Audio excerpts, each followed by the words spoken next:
There's a vault hidden in the Rocky Mountains. It's not for gold. It's not for diamonds. It holds things, cursed, forbidden, and not of this world. I was hired to guard it, but I broke rule number 4. Now it won't stop whispering my name. Asterisk you. Ever sign up for a job thinking it'd be your ticket out of hell, only to find out it led you straight into it? That was me. My name's Travis Vang. 29. Former security contractor for high-end estates and discreet shipping. Nothing military, but enough classified cargo to know what a triple-locked crate hiding something biologically volatile smells like. I've worked with eccentric billionaires before, drug lords who collected dinosaur bones, Russian aristocrats who believed their houses were haunted. But nothing prepared me for the vault. The job came from a contact I barely remembered. An email with no sender name, no details, just a message that said, $10,000/week. 1-month trial. Immediate placement. Absolute discretion. And then below that, 10 simple rules. Scroll the rules. Never arrive before sundown. Always greet the vault supervisor by name, even if he doesn't have one. Do not enter vault room. Number 6. No matter what you hear, if an object is missing from its case, do not look for it. Avoid eye contact with the portrait hall after 2 a.m. If the intercom buzzes twice, respond immediately. If it buzzes 3 times, hide. Between 3:33 and 3:36 a.m., recite the protection chant on the wall. Never speak to the woman in white, no matter how much she begs. If a door appears where it shouldn't, do not open it. Most importantly, if you forget any of these rules, you'll remember when it's too late that I should have closed the email, that I should have hit delete, but I didn't, because I was broke. My car had just died. My apartment reeked of mold and desperation. I hadn't eaten a proper meal in 3 days. So I replied with one word: interested. Within seconds, I received a follow-up email with a location, coordinates leading deep into the Colorado Rockies, and a time. 6:48 p.m. sharp. That was rule number 1. Never arrive before sundown. Waxing Crescimunda. ARRL. The road twisted through dying pines and jagged stone. Fog settled low, and the sky hung purple and bruised. At exactly 6:48 p.m., I rolled up to a gated arch with no signage, just a cold brass keypad. Before I could punch anything in, the gates creaked open on their own. I should have turned around right there. Instead, I drove. The path led to a brutalist structure sunken into the side of a mountain. Slate gray, no windows. The kind of building that screamed top secret government or cult headquarters. I half expected black helicopters. As I parked, the hairs on my arms stood up. I looked at the sky. The last sliver of sun dipped behind the peaks. 6:52 p.m. Still on. A man stepped out of the front entrance, tall, gaunt, wearing a charcoal black suit, his skin almost translucent under the flickering overhead light. His eyes were just a little too reflective. He didn't speak, just extended a clipboard. Sign your name. Full name. Blood on the final line. I blinked. Excuse me. He pointed to a silver lancet clipped to the pen. Last line. Just a drop. I hesitated. Then pricked my finger. Hole the ORN inside. The vault was colder than the outside air. The floor was obsidian, polished to a mirror. The walls were lined with locked steel doors, each labeled with gilded Roman numerals. I met 2 other employees that night. Jackson, a 35-year-old, former combat medic with nervous eyes. Marta, maybe in her late 40s, ex-Mossad or something, stared at everything like she was solving equations in her head. Jackson whispered to me during orientation, "This place holds shit the public ain't even allowed to believe in." Think. SCP meets cursed antiquities, meets billionaire freak show. You follow the rules, you'll be okay. Probably. Marta just said, the vault doesn't care about your fear. It only cares about your obedience. Rule number 1. Brokini didn't break rule number 1 on purpose. It was my second week that I'd gone home for a rest day. They give you one every 7 days if you last that long. I overslept. My car wouldn't start. I had to call a rideshare. I was 13 minutes early when I reached the gate. The sun was still up. The gate didn't open. The keypad lit up blood red. The screen pulsed a single line of text. Violation logged.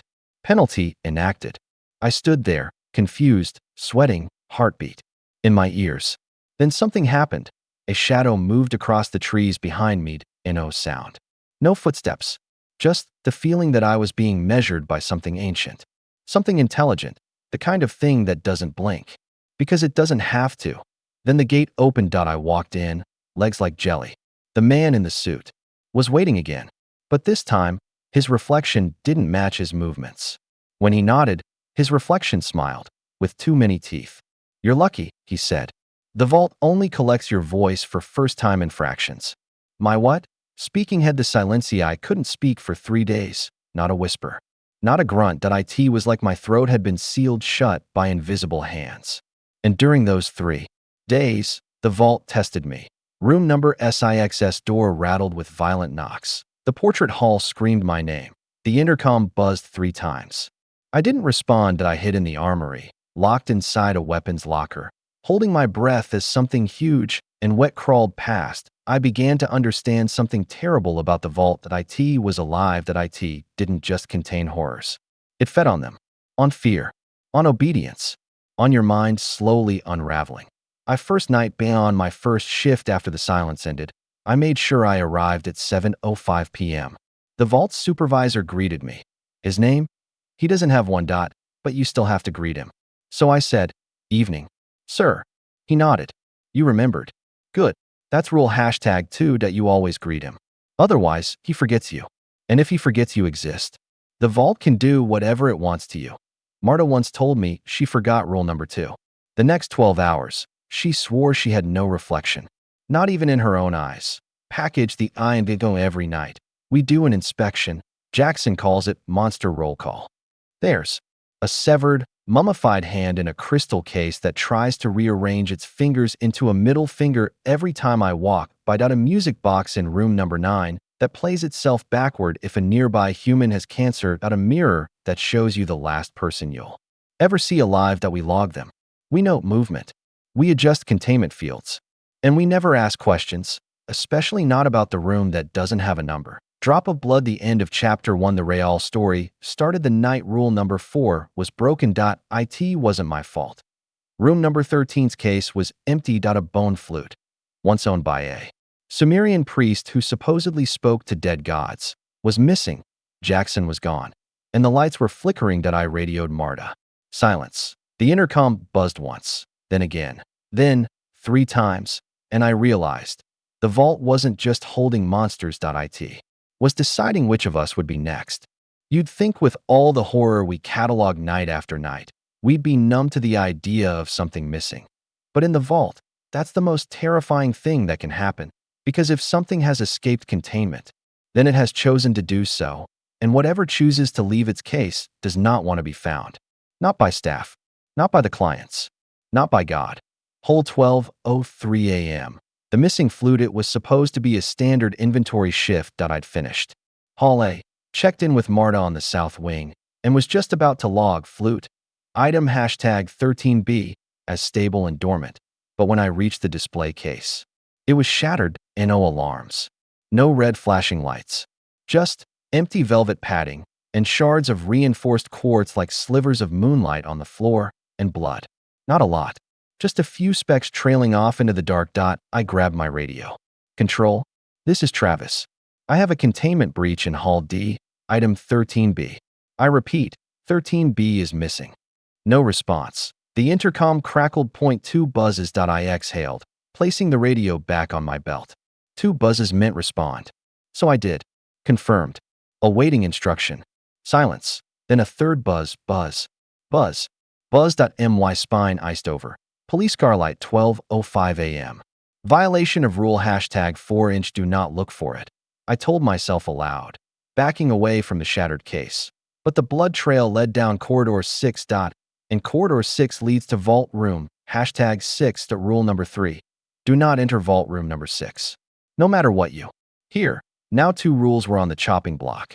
And whichever one I chose to obey meant breaking the other. I made the mistake of hesitating, because the lights above me began to pop, one by one, until I was left in total darkness. Then something played. A low, breathy note. Hollow. Ancient. It slid through the walls like fog. Through a graveyard. The flute. It was being played somewhere nearby. And I swear to you, the sound was not human. Wilted flower. The clients. Before I go further, let me explain something twisted. The vault doesn't just store cursed objects for safety. It stores them for the ultra-rich, people who don't just want security. They want ownership, of power, of pain, of artifacts not meant to be seen by human eyes. These clients pay millions to have their collections stored here. Each item is part of a contract. If it's damaged, lost, or stolen, there are consequences, not legal ones. Blood ones that I once heard a story from Jackson. A billionaire's debit box was opened by accident. The entire security team on duty that night was nailed to the ceiling of Hall C, upside down, with their spines removed, and no alarms ever went off. Drop of blood 12:17 a.m. The blood trail the blood was dry now. It led to a door that shouldn't have been open. Room #6. Rule number 3. Do not enter vault room number 6. No matter what you hear, but the door wasn't just open. It was gone, ripped from the hinges, bent inward, like something had pulled it from the inside. A foul wind blew out. It carried whispers. Travis, help us. Come closer. Let us show you. I turned to run, to obey the rules, to forget the flute and pretend none of it ever happened. But then I saw Jackson's ID badge lying in the doorway, stained red, bent, and just beneath it his hand, severed at the wrist, clutching a security keycard. New Moon Room number 6. The vault's heart. The moment I stepped across the threshold, everything changed. The vault's architecture, cold steel, sharp angles, sterile lighting, melted away. Inside room number 6 was black stone, glowing sigils, and walls that breathed. Yes, the walls were breathing. They pulsed like lungs, stretching and contracting. The air was thick with the smell of copper and burnt hair. In the center of the room stood a stone pedestal. Upon it, nothing, just a groove where the flute once rested. But behind it, Jackson, alive, sort of. He stood suspended in midair, back arched, eyes rolled back, mouth open as if in an endless scream. Though no sound came out, the flute hovered just inches from his lips, playing itself, that horrible, unholy sound vibrating through the stone, through my skull, through my soul. Then something moved behind him, something massive and tangled in darkness. Eyes. So many eyes, blinking in different rhythms. Watching, something inside the flute was awake. The entity, we are the choir of bone. The voice wasn't spoken aloud. It tore through my thoughts like barbed wire. You broke Rule 4. You came looking. Now you must listen. You must become. The walls bled. The sigils pulsated. The flute's sound grew sharper, screeching like nails down glass. But it wasn't just noise.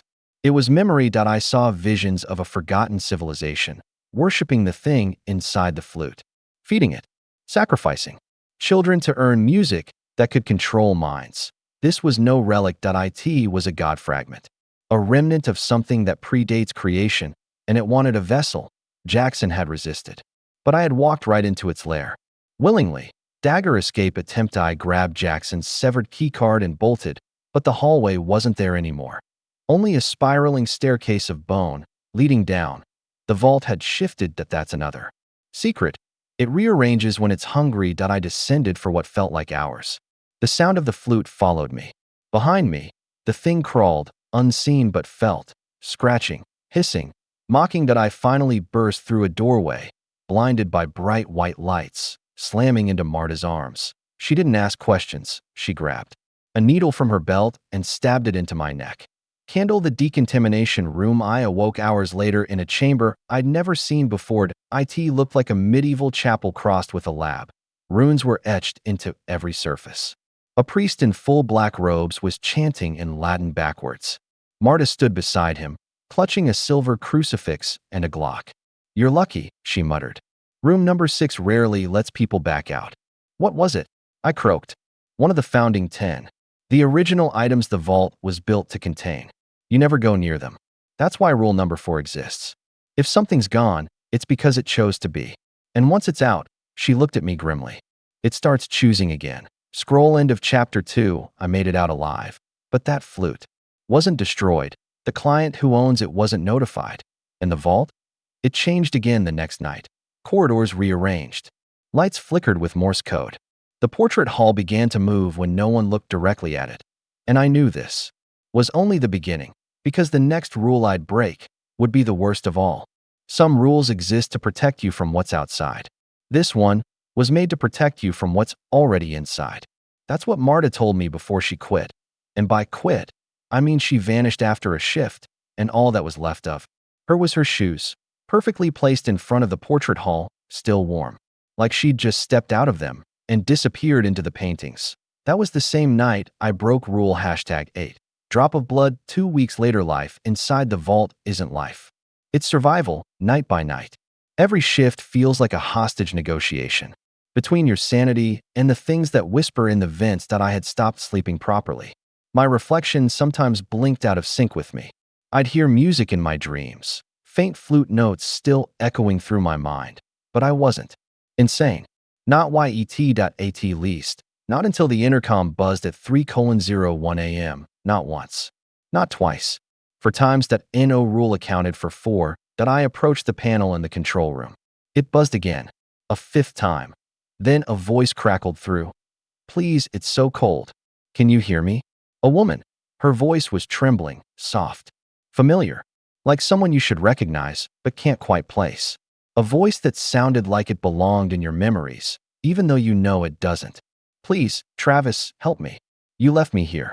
That's when the panic hit me like a freight train, because the voice was my mother's. Whole Hall C. The white door. There's no white door on the blueprints. But there it was now, between vault rooms 18 and 19, an old wooden door. White paint peeling, brass knob glinting under a flickering light. The kind of door that didn't belong in a billion-dollar high-tech vault. The kind of door you'd find in a nightmare version of your childhood home that I radioed control. New. Anomaly. White door. Hall C. Need confirmation. Static. Then, softly. "Please don't leave me again, baby." I felt a weight press against my chest. A smothering grief I couldn't explain. My mother had died 5 years ago in a car crash, but her voice kept coming through, begging, crying. And the worst part of me wanted to open that door. Backstory. The woman in white Jackson told me the legend weeks before. Every vault employee is briefed on her, but the details vary. She appears once every 7 shifts. Always in white. Always crying. Always outside a new door that shouldn't exist. And every time someone speaks to her, they vanish, not disappear. Not killed, they're just removed from time. Their locker is empty. Their names vanish from records. The cameras skip over their shifts like they were never there, like they were never born. Drop of blood. The breach. The white door creaked open by itself at 3:33 a.m. My body froze. And then I saw her. She stepped out barefoot. Pale. Wet hair hanging over her face. A simple white nightgown stained with what looked like ash and blood. But she didn't approach. She just stood there, crying. "You promised me you'd come back." Her voice now sounded like my sister, then my ex-girlfriend, then Marta. My knees buckled. The my earpiece screeched with static, and in it, Jackson's voice hissed. "Don't speak to her. That's not your MOM. That's not anyone." Brain the mind game. I turned to run, but the hallway had changed. Doors were gone. Walls stretched into impossible angles. The air felt like syrup, slow, thick, suffocating. The vault had entered reconfiguration mode, a rare defense state when it recognizes a serious breach. Lights dimmed to blood red. Sirens didn't blare, but instead a low hum vibrated in my teeth. Behind me, I heard the woman in white following. But her footsteps were silent. That I only knew she was getting closer because her voice grew louder. From behind me, from above me, from inside my head. "Travis, why won't you help me? Why won't you say something?" Speaking had the first word. I was doing okay. Keeping the rule, mouth shut, head down, mind focused, until I turned a corner and saw my childhood bedroom. Perfect. Down to the crayon drawings taped to the walls. The Legos on the carpet. My dead dog Max sleeping at the foot of the bed and sitting on the edge of the mattress. She lifted her face. That it was my mother's face exactly. Eyes glassy, cheeks stained with tears. Voice soft. "You were 8 years old. You asked me to sing to you before Dad left. Remember what I said? I said I'd always be with you." My mouth trembled. "You said," and that was at point one word, the first crack in the dam. She smiled. Her eyes turned black. Drop of blood. The transformation. The woman in white split open. From her mouth, from her skin, from her eyes. Her body unzipped down the middle like a meat flower blooming. into a nightmare of limbs and bones and grinning mouths. The room melted around her. In more bedroom. Now it was stone again. Vault stone, covered in names, hundreds of them, carved into the walls. Each one a former employee. Each one a rule broken. And I saw IT.my name, carved into the wall. Fresh, still bleeding. Locked escape protocol Zeta 9. There's a kill switch. In the vault. N01 talks about it. Hidden under the admin desk in the main chamber is a bone-handled lever connected to an experimental containment failsafe. Jackson once called it flushing the pipes. At 4 a.m., I sprinted for it. The vault changed paths again. Doors opened and closed at random. Alarms screeched backwards. The floor became glass, showing me bottomless dark underneath. She was following. Her new form scraped the walls, leaving long trails of red and black bile. Whispers turned to laughter. The kind of laughter you hear in a padded room. Finally, the main chamber. I slid under the admin desk, grabbed the bone lever, and pulled. Tornado the purge. The vault screamed. Yes, the entire structure, metal bent. Lights shattered. The walls rippled. Like liquid. From every door, every hallway, every crack. Light burst out, searing and golden. Her shriek pierced me. A sound not meant for ears. Something that should have never been heard outside of a tomb. She didn't burn. She didn't melt. She folded in on herself, screaming, smiling, weeping, all at once, until she was gone. The hallway was empty again. The white door had vanished. At my name, still carved on the wall, but now it was joined by a new inscription beneath it. Rule number 8 broken. Sentence delayed. The vault doesn't punish mistakes. It punishes memory lapses. Because if you forget, you're already lost. Calendar 1 week lottery was exhausted. Not just tired. Not just drained. I was hollow. My body walked, but my mind trailed behind. 10 seconds late. Always a little too slow, like my soul was lagging on a broken internet connection. They tell us we're allowed to take a leave of absence after 30 consecutive shifts, but I couldn't leave. Not anymore, because the vault had done something to me. It had rewired my memory. I couldn't recall my last conversation with my brother. I couldn't remember what day it was. I couldn't even remember my own face. And that's when I knew. I had forgotten a rule. Brain the deterioration. He tried everything. I reread the 10 rules. Over and over. Every shift, I'd double-check. Each one felt right, and yet off. Like a puzzle piece I was forcing into the wrong slot. My locker code stopped working. The biometric scanner didn't recognize my fingerprints. The system flagged me as unregistered entity. Jackson wouldn't look me in the eyes, and when I asked the vault supervisor for clarification on protocol, he simply said, "Who are you again? Camera with flash surveillance footage. I checked the security logs that I scanned over the past 7 nights, fast forwarding. Footage at 20x speed, but in every hallway, every corridor, every camera feed, I wasn't there. Not once. Even the command logs I personally typed in showed no fingerprint data, no name, no audio recognition. It was like I had never existed until I found one recording. Room hashtag 7.04:06 AMA static heavy frame showed me, or something that looked like me, walking backward into the room and screaming in reverse. Hourglass not done time rupture. At night, the vault glitched. Reality itself broke. Time loops started. I entered the same hallway 5 times and found 5 versions of myself already there. Point 1 stared blankly at the wall, nose bleeding. Point 1 whispered apologies into a camera feed. Point 1 was missing its eyes. The others, they begged me, "Please remember the rule." But they wouldn't say which rule, and when I finally asked out loud, "Which one did I forget?" they all answered in unison, "Rule 0. Receipt the forgotten. There was no Rule 0 in the employee handbook. No mention in briefings. No one talked about it. But every version of myself pointed to a symbol, one carved behind a false wall in the portrait hall. I broke the plaster. Bleeding fingers tearing at the old masonry until I uncovered a mirror buried beneath. Not a reflection mirror, a memory mirror. When I looked into it, I didn't see myself. I saw every rule I'd followed, and every one I'd broken. And beneath those, a rule scratched in red ink I had no memory of ever reading. Rule number 0. Never acknowledge the vault is alive, even in thought. Penalty: full absorption. Drop of blood full absorptione had thought it that I'd whispered it, I'd known it deep down. The vault is alive. And now that I remembered the forgotten rule, it remembered me. The floor beneath me opened, not physically. No trapdoor. No mechanical shift. Just a feeling of falling without moving. My lungs shrank. My skin itched from the inside. My blood began to hum. Sirens didn't blare this time. Instead, a heartbeat pounded through the walls. The vault had taken interest that I wasn't staff anymore. I was inventory. Package room. #0 No one speaks of room #0, not even Jackson. Not Marta. Not even the supervisor. IT isn't on the map. IT isn't in the blueprints. But it exists. And when the vault decides you've broken the true rule, it sends you there. IT looks like a hospital.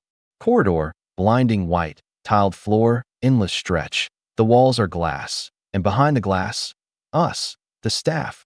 Dozens of them. Some banging on the glass, mouths moving with no sound. Some floating upside down in amniotic fluid. Some staring, smiling, twitching. Their name tags still pinned to their uniforms. Their eyes hollow and souls caged. Locked the final OFF at the end of the corridor stood a doorless room with a chair. A woman sat in it. Not the woman in white. Something worse, her body was made of paper-thin skin wrapped around a shape that didn't match. Eyes too wide. Smile too red. Fingers that split at the joints. She spoke in all the voices I'd ever known. You've remembered. That was your mistake. Now, you have one final choice. Become part of the vault. She gestured to a nearby display case. Empty. Label read. Item 11A. Forgotten rule breaker. Or make a trade. Find someone to take your place. Someone who will forget. Drop of blood. The tradee refused that I wasn't going to damn someone else. Not some rookie. Not even Jackson. I chose to be absorbed. She laughed. The walls laughed. The cases pulsed with applause. But just as I stepped into the glass box, the lights cut, alarms flared, and Jackson came barreling down the corridor with a black keycard, a master override. Move, he screamed as he slid it into the control panel. The glass cracked, the floor buckled, and the vault roared. Fire the vault. BS emergency protocol Zeta-Zeta-0 had never been activated before. IT didn't contain the vault. IT didn't purge IT. IT ignited it from the inside out. Every relic, every cursed item, every hallway, every room turned on each other. The haunted paintings melted. The bone choir screamed.